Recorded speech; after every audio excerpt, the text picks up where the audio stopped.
ఉదయపు చల్లని గాలి, పచ్చని పొలాల మధ్య నెమ్మదిగా సాగుతున్న ఎద్దుల బండి.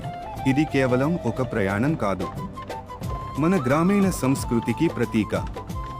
భూమిని తల్లిగా భావించే రైతు తన కష్టంతో, చెమటతో పంటలను పండించి ప్రపంచానికి ఆహారాన్ని అందిస్తాడు. పక్షుల కిలకిలారావాలు, పచ్చని ప్రకృతి అందాలు, ఎద్దుల అడుగుల శబ్దం, ఇవన్నీ కలిసి ఒక అద్భుతమైన జీవన గీతంలా అనిపిస్తాయి. నేటి ఆధునిక ప్రపంచంలో కూడా వ్యవసాయం మన జీవితానికి మూలాధారం. మన రైతుల కష్టం వల్లే ప్రతి ఇంటిలో అన్నం వండుతుంది. కాబట్టి రైతును గౌరవిద్దాం, ప్రకృతిని ప్రేమిద్దాం, గ్రామీణ సంస్కృతిని కాపాడుకుందాం. జై రైతు, జై వ్యవసాయం, జై భారతం. ఈ వీడియోను మీకు అందించింది మారుతి AI క్రియేషన్స్.